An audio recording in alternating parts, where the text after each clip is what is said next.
Pertanyaan besar kami sebetulnya, mengapa kok didorong ke 35, tidak ke 30 misalnya, atau ke 25?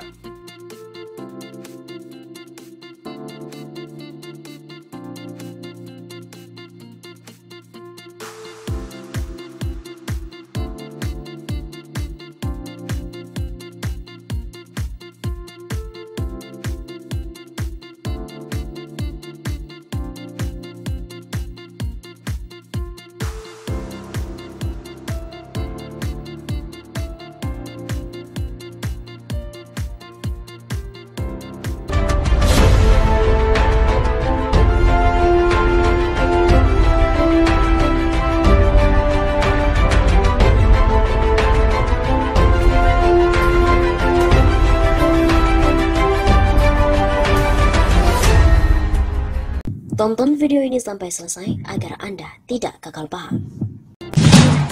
Uji materi batas minimal usia calon presiden dan calon wakil presiden dalam Undang-Undang Nomor 7 Tahun 2017 tentang Pemilu terus mengalir di Mahkamah Konstitusi. Di balik permohonan uji materi ini, sejumlah kalangan menduga hal ini menjadi salah satu cara dari Partai Gerindra untuk bisa mengusung putra sulung Presiden Joko Widodo, Gibran Rakabuming Raka, sebagai calon wakil presiden mendampingi Prabowo Subianto lebih bertarung di kontestasi pemilihan presiden 2024. Tercatat ada 3 permohonan uji materi mengenai batas usia minimal capres dan cawapres yang diajukan, yakni oleh PSI pada 9 Maret 2023, Partai Garuda 23 Mei 2023, dan sejumlah kepala daerah.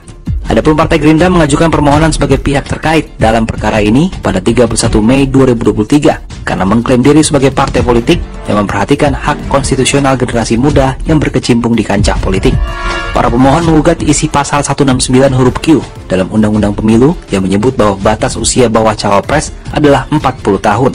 Para pemohon menganggap persyaratan usia cawapres 40 tahun merupakan ketentuan yang diskriminatif terhadap golongan muda. Karena itu, para pemohon meminta MK menyatakan pasal 168 huruf Q Undang-Undang Pemilu tidak memiliki kekuatan hukum mengikat.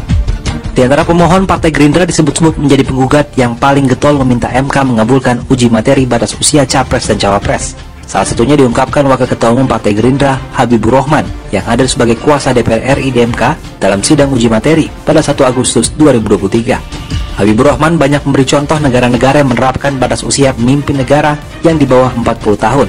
Contohnya Amerika Serikat, Brazil, Rusia, India, dan Portugal.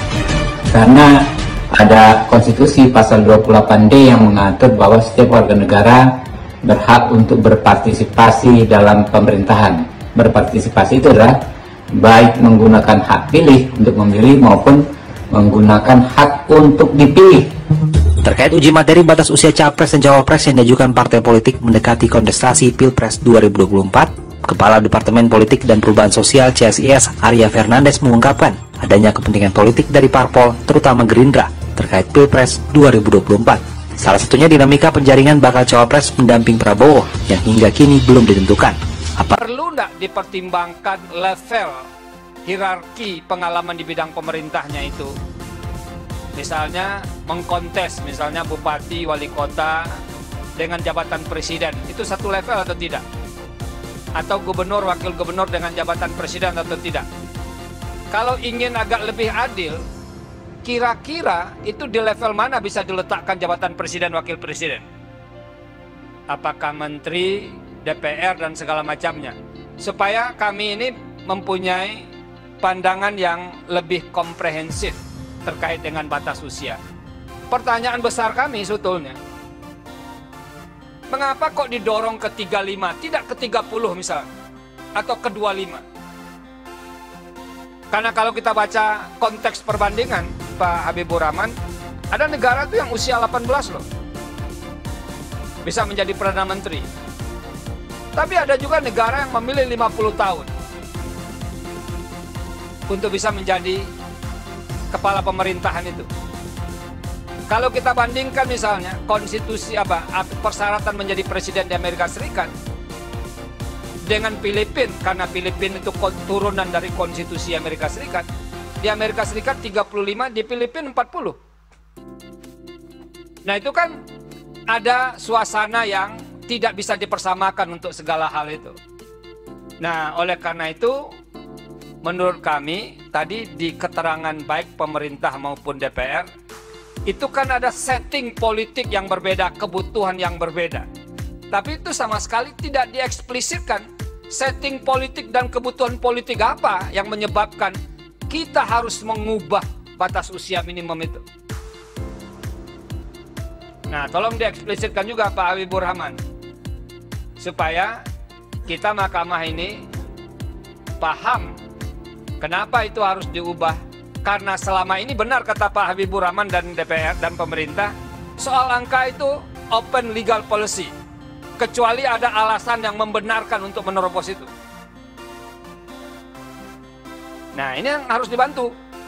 Apa alasan yang bisa membenarkan itu? Nah, yang terakhir, ini kan dekat sekali dengan momentum mau pemilihan umum. Dekat banget begitu.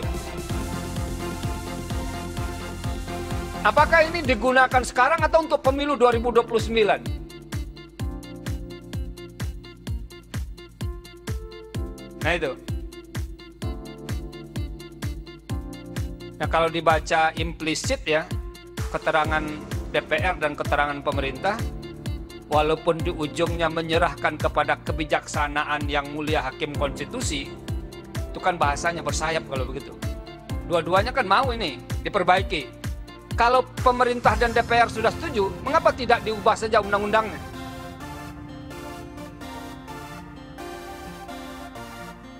Jadi tidak perlu melempar isu ini, soal ini di Mahkamah Konstitusi untuk diselesaikan. Jadi tidak ada perbedaan, karena dari DPR tadi implisit itu sudah setuju dan tidak ada perbedaan di fraksi-fraksinya. Kelihatannya pemerintah juga setuju. Kan sederhana ini untuk mengubahnya. Dibawa ke DPR saja, diubah undang-undang itu, pasal itu sendiri. Jadi tidak perlu dengan tangan Mahkamah Konstitusi. Nah itu kira-kira respon saya dan beberapa penjelasan yang mungkin bisa diberikan, ditambahkan oleh Pak Habibur Rahman dari DPR. Terutama kami ingin tahu betul, seperti yang diceritakan Pak Wahidudin tadi, apa sih yang diperdebatkan? Kenapa pernah turun 35, lalu pindah ke 40? Ya mengapa kita tidak turunkan 30 sekalian atau 25, supaya nanti nggak ada lagi yang mengajukan permohonan soal ini. Jangan-jangan nanti alasan ini ada generasi baru yang begini-begini dan segala macamnya, yang usianya lebih rendah, memerlukan ini dan segala macamnya, diminta lagi menjadi 30. Lalu perkembangannya diminta lagi 25. Angka itu kan sesuatu yang sulit didefinisikan. Hati-hati, sebentar lagi pemilu. Suara kita akan diperebutkan dengan berbagai macam cara. Mari ingat pengalaman yang dulu. Untuk apa mati-matian membela satu atau dua ketika akhirnya berkumpul juga? Buat apa musuh-musuhan sampai seolah-olah dunia akan berhenti kalau ternyata yang kalah bergabung dengan yang menang atas nama demi bangsa? Jadi nggak usah terlalu baper dan nggak usah terlalu mati-matian membela tokoh idola. Karena sekali lagi, hitung-hitungan mereka terkadang bukan kita, hitung-hitungannya untung rugi, Pak. Untung rugi kalkulasi politik aja.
Thank you.